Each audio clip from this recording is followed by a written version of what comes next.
My name is Shang-Chi, and I am scared of no man. I am no man. Huh? Ah!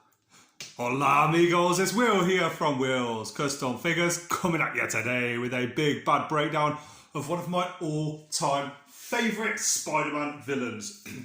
This is none other than Scorpion, aka Matt Gargan. So please guys, sit back and relax while I talk you through why and how I've made this guy and everything else in between. So firstly, let's just do a nice little size comparison. Of course, as you can tell, he is not finished. He is indeed a work in progress. And he's on the Mr Sinister base. Here's a nice little Marvel Legends size comparison with Cyborg Spidey and Shang-Chi. I shall move both of these out of the way and break it down on how I've actually went about customizing this guy. Smile. Hello, cheese. Love that face, man. Okay, so as you can tell, this is a Mr. Sinister. Now, I saw a couple of customs online. I was looking at custom Scorpions, and there's a dude on Facebook that he's already started. I don't know if he's finished it or not. Mr. Sinister as a base for Scorpion, and what an absolute genius move that is. Of course, he's got the awesome hand. I don't know where the other open hand is, where I could get that from. I think it would look cooler than having a fisted one. Either way, I am happy with how it looks. If anyone knows, please, if you can let me know in the comment section below, that would be awesome and would seriously help me with my custom Scorpion figure. Now, I wanted an awesome badass looking tail, and as you can tell, he has that. So this tail is from the Toybiz Scorpion, and if you balance it, so it's just over his head, you can get it if you're leaning forwards a little bit, so he stands absolutely perfectly. I'm just going to move the camera a little bit so you can see. Very happy with how that looks on there. Now, let me just change the camera angle slightly. Here we go. So, I'll talk you through all the different steps. Firstly, this of course is the Mr. Sinister head. I'll pull it right up close to the camera so you can see it up close and personal. Now, I've hand sculpted the mask on there. That took a little bit of time. I've also hand sculpted the little bit under the chin and the bits down the side of his cheeks. I've also had to use a scalpel to remove all of his hair because he had a lot of hair on there, and I've had to remove that.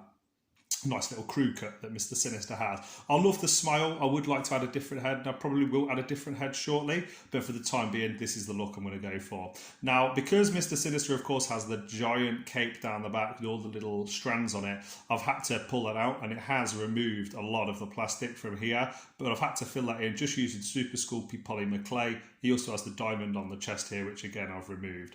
The belt, I'm very happy with that location, and actually I know Scorpion has little spikes come up, so I'll probably use some, I don't know if I'll be using clay, I might be using card, I might be using Procreate Putty, I haven't really decided yet, but I'll make sure that looks badass before I finish it. Now, these sort of wrist gauntlets, whatever you'd call them, you can see here, they're sort of like little scorpions. I thought originally they would just went to a peak and then down, sort of like a pyramid or a triangular shape, but they're not. They are actual little scorpion sort of tails. So I really like how that's turned out, and I'm really happy with how that's come. And the clay has allowed me to get a nice little spike on there. I've done the same thing with the boots as well. Now, of course, Mr. Sinister has these giant, massive boots that come up with a big spike here. So I've cut around where the leg twists here. You can see there is a slice either side of the thighs, and he has these big boots anyway that come all the way up. I don't know why he wears them, I have no idea, but I had to remove them. Now, I had two options. I could, of course, add in all of this intricate lines that you can see on the chest and you can see on the shoulders and so forth, and all on his arms. However, what I've decided to do is to use clay and make his upper quads actually a lot thicker. So by doing that, I've then blended them in so it looks like he's definitely been doing leg day rather than wearing these boots. And the reason for that is just because I will hand paint on all of the lines down the leg. I don't know if it would be or how to go about sculpting or carving the lines in there, but to me that's too much work for the effort that, you know, the time that it would take to put in. So I'm very, very happy with how the legs look. I've added a little bit of musculature in there. Hopefully you can see that in the different lights. I've also covered up all of the pins on the insides and the outsides of the legs, as well as the arms as well. And where I've covered them up on the arms, you can even see I've added in the little lines just to make sure that it follows suit with the upper body. I don't mind doing a little bit of that, the lines on the upper body, but definitely for the lower body, that would be a bit of a pain.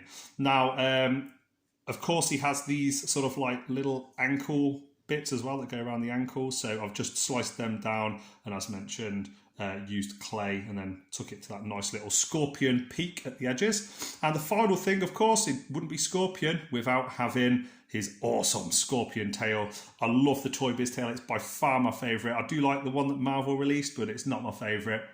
Now, before I attached this, actually, I completely, I didn't even regard it. I completely removed all of the cape, as mentioned, from the front. And then, of course, there are attachments at the back as well, because it is quite a hefty cape.